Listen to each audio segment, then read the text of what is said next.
우리는 자유민주주의 국가의 정체성을 갖고 이른바 자유주의적인 국제 질서로 이만큼 안보와 번영을 구가해 왔거든요. 그렇다면 이제는 국제사회에 좀 더 우리가 적극적으로 기여와 공헌을 할 시기다라고 생각을 합니다. 물론 국민적 공감대는 여기에 충분히 이루어져야 된다. 그런 측면에서 제일 제가 아쉬운 게 북한 문도 관련된 문제인데요. 이른바 인도주의적인 차원에서의 도움, 그것에 대한 이 개념이 정확하진 않아요. 네. 그러니까 말 그대로 인도주의적인 거라는 것은 다른 정치적인 요소를 다 배제하고 그 사람들 필요한 것을 도와주는 게 인도주의적이지 않습니까?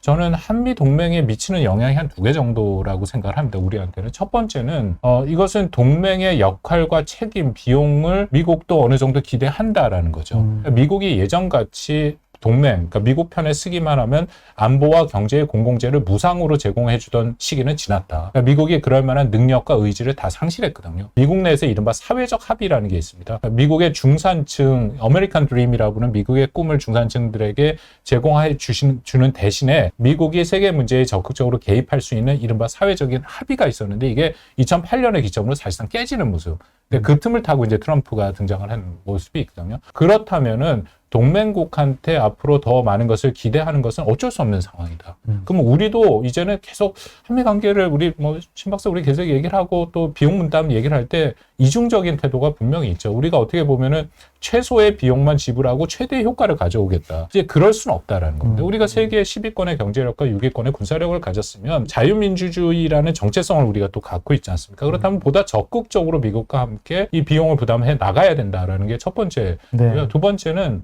이게 결국은 인도 태평양 지역에 중국을 견제하겠다라는 거죠. 그렇기 때문에 이른바 9.11 시대를 청산을 하고 확산된 전력을 인도 태평양에 집중하겠다. 근데 그걸 혼자 하는 것이 아니라 그것도 역시 동맹국. 그럼 인태에서 가장 핵심 동맹국은 한국과 일본 아닙니까? 그러면 우리에게 기대하는 바가 충분히 있을 것이다라는 두 가지를 우리가 명심을 할 필요가 있다라고 생각을 합니다. 난민 부분을 이제 제가 질문을 드리려고 해요. 과연 우리를 도와준 사람은 받을 필요가 있고 주한미군 기지에 미국을 도와준 사람을 받았다가 다시 나중에 본토로 수용하든 아프간으로 돌려보내든 그런 건 받아서는 안 된다. 이런 이중잣대가 필요한 건지 아무튼 어떻게 보십니까? 이 남은 문제. 저도 좀 잘 이해가 안 되는 부분이 있는데요. 만약에 미국이 1차적으로 과연 한국과 일본 기지까지 활용을 할까는 좀 별개의 문제라고 생각이 듭니다. 네. 왜냐하면 아프간의 지정학적 위치도 그렇고 이것이 중동에 미군 기지가 있고 유럽에 미군 기지가 있죠. 그쪽으로 이송하는 것이 훨씬 빠르다. 그렇죠. 그리고 그 후에 미국 본토로 귀환시키는 작전도 그것이 훨씬 수월하죠. 근데 물론 이 숫자가 많아지고 해서 그쪽에 수용이 안 되면은 한국과 일본까지 생각을 할 수 있다라고 판단이 되는데 거기서 핵심은 미국이 정말 한국 기지를 활용한다라고 해서 난민들을 데리고 왔다. 근데 그 난민들이 한국에 정착을 하게 된다. 그러면 이것은 굉장히 다른 문제죠. 예, 이거는 우리가 충분히 국민적 공감대와 고민을 많이 해야 되는 상황인데 그것이 아니라 그 기지에 일시적으로, 임시적으로 말한 것처럼 배치를 했다가 그 다음에 미국이나 제3국으로 옮긴다 하는데 그거를 반대한다라는 거는 저는 잘 이해는 안 됩니다. 한국에 이제 난민을 받아야 되는 부분, 답변하기 어려우신 부분이겠지만, 교수님 생각은 어떠신지 한번 저는 말씀해 난민 주시죠. 정책에 대해서, 대한민국의 정책에 대해서 가장 좀 아쉬운 부분 중에 하나가 과연 우리의 국가의 정체성이 뭐냐. 아까 잠깐 말씀드렸습니다만, 우리는 자유민주주의 국가의 정체성을 갖고 이른바 자유주의적인 국제 질서로 이만큼 안보와 번영을 구가해 왔거든요. 그렇다면 이제는 국제사회에 좀 더 우리가 적극적으로 기여와 공헌을 할 시기다라고 생각을 합니다. 물론 국민적 공감대는 여기에 충분히 이루어져야 된다. 그런 측면에서 제일 제가 아쉬운 게 북한 문도 관련된 문제인데요. 이른바 인도주의적인 차원에서의 도움, 그것에 대한 이 개념이 정확하진 않아요. 네. 그러니까 말 그대로 인도주의적인 거라는 것은 다른 정치적인 요소를 다 배제하고 그 사람들 필요한 것을 도와주는 게 인도주의적이지 않습니까? 제가 북한의 예를 들면 현 정부도 그렇고 사실은 이전 정부도 마찬가지였습니다. 인도주의적인 지원을 정치적인 목적으로 쓰죠. 그렇죠. 현 정부에서 끊임없이 인도주의적인 지원을 통해서 남북 관계의 마중물로 맞아야겠다. 그것은 굉장히 정치적인 의도가 담긴 인도주의적인 지원이라고 생각을 합니다. 그렇게 돼서는 정말 남북 간에 중장기로 놓고 봐서 이 통합이 이루어진다고 생각하지 않거든요. 그래서 저는 인도주의적인 지원은 정치와는 상관없이 진행돼야 된다. 왜냐하면 이전 정부에서도 2015년인가요? 북한에서 홍수가 나서 그때 이 한국에서 모포 지원이 논의된 적이 예, 있었습니다. 맞아요. 네. 근데 결국 지원을 안 했거든요. 그 당시에도 제가 뭐 통일부 관계자랑 좀 원성을 높인 적이 있었는데, 아니 모포라는 것은 전략 물자가 전혀 아니죠. 그렇지만 이 국제 이 개발 쪽에 구호를 해본 분들은 잘 아실 겁니다. 모포 하나가 사람의 생명을 살리고 죽입니다. 그러니까 겨울에 그거 하나만 있으면 살 수도 있고 그게 없어서 죽을 수도 있거든요.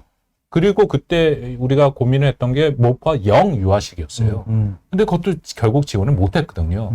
정치적인 이유 때문이죠. 뭐 북한이 당시에도 거절을 한 거 아니에요? 북한이 도발을 하고 있는 그런 상황도 상황이기 있었고, 때문에. 예. 네. 그리고 거절을 했더라도 그렇다면은 이것을 우리가 직접 지원이 아닌 국제사회의 뭐 유엔 기구를 통한 지원도 가능한데 네. 늘 정치적인 이유 때문에 그 문제가 걸려 들어가는데 지금 난민 이슈도 비슷한 맥락이다라고 저는 판단을 합니다. 이제 글로벌 포스처 쪽으로 넘어갈게요. 뭐 아까 주한미군의 뭐 아프간 난민을 우리가 수용하느냐 문제가 있었지만 이제 전혀 다른 문제죠. 주한미군 줄일 가능성이 있느냐. 지금 뭐 글로벌 포스처리 뭐 7월 달부터 곧 나온다 하는데 아직 안 나왔어요. 그렇습니다. 바이든 대통령이 2월 24일 날에 지시를 했고 원래는 상반기 그렇다면 6월 말까지 나와야 되는데요. 글로벌 포스처 리뷰라는 게 그 해외 주둔 미군의 대비 태세를 전체적으로 재점검하는 굉장히 중요한 그런 미국의 작업이죠. 이게 사실 시작은 2001년에 조지 W 부시 행정부 때 그 당시에 럼스펠드 국방장관이 시작을 했습니다만 바로 9.11 테러가 이뤄지면서 제대로 되질 않았고 지금까지 연기가 된 상태인데요. 이거는 우리 입장에서 한미동맹 입장에서 매우 중요합니다. 근데 참 안타깝게도 우리가 이것을 제대로 이해하고 있는가에 대해서는 좀 부족한 부분이 저를 포함해서 있다라고 생각이 되는데 미국이 그리고 있는 이 동맹 전략은 굉장히 다르다라는 겁니다. 지금 몇 가지 원칙은 확인이 되는데요. 그중에 가장 중요한 게 인도 태평양을 하나의 단일 전구화하겠다라는 겁니다. 그렇다면은 이 한반도도 인도 태평양 정구의 하나의 일부로 들어가는 거거든요. 그렇죠. 이전까지는 한반도라는 것을 북한의 위협에 특정해서 분리해서 여기에 주한미군을 운영을 했고 작전 계획을 갖고 있었고 증원군이 오게 돼 있는데 그렇지 않고 인도 태평양이란 단일 정구화에서 본다면은 굉장히 다른 얘기가 되고 있다. 미국의 입장에서는 인도 태평양의 가장 중요한 것은 중국에 대한 견제죠. 그렇기 때문에 주한미군과 한미동맹을 유지하지만 북한의 위협에도 대비를 하는 동시에 좀 더 역할을 확대해서 중국에 대한 대비로 갈 가능성이 있다라는 겁니다. 그 부분에 대해서 우리가 늘 하나 생각을 해야 되고요. 두 번째 중요한 것은 계속 주한미군의 수가 어떻게 될 건가. 이제 우리가 그런 얘기를 하는데 이제 수는 중요치 않습니다. 능력이 중요한 거죠. 그렇기 때문에 오히려 지금 28,500명보다 숫자가 줄어들더라도 미국이 이것을 신속 기동이 가능한 전력으로 재편을 한다면 한반도 유사시에 훨씬 더 증원된 전력이 강한 전력이 빠르게 들어올 수 있다라는 거고 미국은 그 방향으로 가고 있다라는 겁니다. 그렇다면 우리가 또 그것을 감안을 해서 숫자가 아닌 미국이 재편하고 있는 이 능력에 대해서 우리가 어떻게 이 동맹 차원에서 기여를 할까?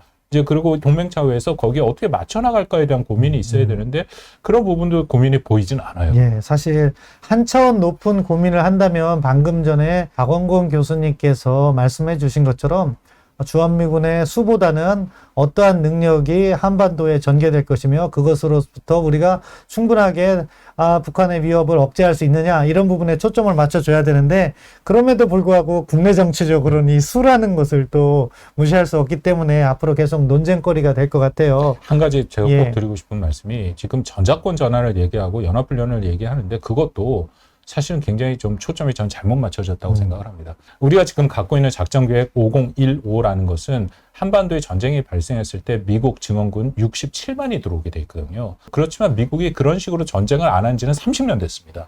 결국 해공군으로 들어올 것이고 지상군은 한국이 책임이 져야 되는데 그 작전계획이 바뀌질 않아요. 근데 아마 이번에 이 그 글로벌 포스처 리뷰 전 세계 대비태세 검토에 그게 반영이 될 가능성이 조금은 있다고 생각이 되는데 이거는 우리가 현실화할 필요가 있다는 거죠. 맞습니다. 근데 그런 얘기는 다 빼고 전작권 전환만 얘기를 하고 있으니까 작전 계획에 안 맞는 전작권 전환 또 작전 계획에 따르지 않은 연합훈련 이것은 우리의 대비태세의 전반적인 기초를 전환된다고 생각하거든요. 거기에서 어떤 컨셉으로 한미동맹을 활용해야지 한반도 평화에 도움이 되느냐 마지막으로 그 말씀 좀 해주시죠.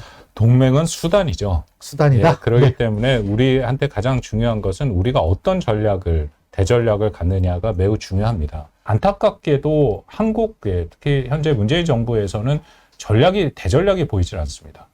계속해서 이 작은 문제들, 예를 들어서 전작권 전환에 계속해야 되는 문제들, 아니면은 뭐 좀 정항모를 지금 갖고 오겠다라는 그런 문제들.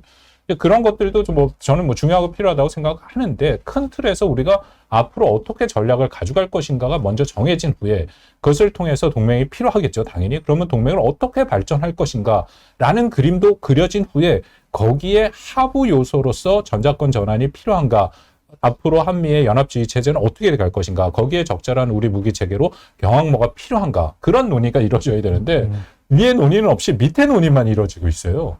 그렇다면은 이것은 참 여러 가지로 우려가 될 수밖에 없는 상황이다라고 생각합니다. 조금 구체적으로 말씀을 드린다면 이른바 전략적 모호성이라는 게 현 정부에서 계속 얘기를 하고 있지 않습니까? 물론 그게 우리 한국의 입장에서는 가장 최선의 선택은 맞는데 그 선택의 유효 기간은 이미 끝났다라는 거죠. 왜냐하면 미국과 중국이 경쟁하는 이 모습이 이른바 제로섬 게임, 영합주의로 가고 있다. 선택을 우리가 강요받을 수밖에 없다라는 거고요. 제일 아쉬운 게 5월 21일 한미 정상회담에서 사실상 우리가 상당 부분 중국 견제에 미국과 같이 뭔가 참여를 한 모습을 보였는데요. 이게 전형적인 두 번 손해보는 그런 양상이 그 다음에 표출됐습니다. 심지어는 한미 정상회담 기간 도중에도 우리 고위 당국자가 방송에 나와서 이것은 중국을 견제하는 것이 아니다.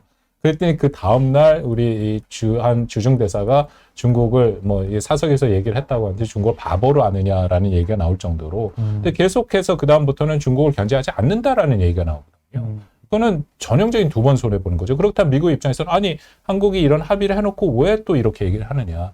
거기서 중요한 것은 그냥 원칙을 얘기했습니다. 그렇죠. 딱 한미 정상회담 공동성명에 나온 그 원칙에 대해서만 우리가 이것은 한미가 합의한 거고 이것은 한국의 선택이다. 자유민주주의 국가의 정체성으로서 국제 질서에 맞는 원칙들을 우리가 얘기한 거고 앞으로 이것을 지켜갈 것이다. 그렇게만 했으면 되는데 그렇죠. 그렇지 않은 부분. 그 제가 하나의 예로 그런 대전략과 원칙이 안 보인다라는 게 가장 우려가 됩니다. 네, 맞습니다.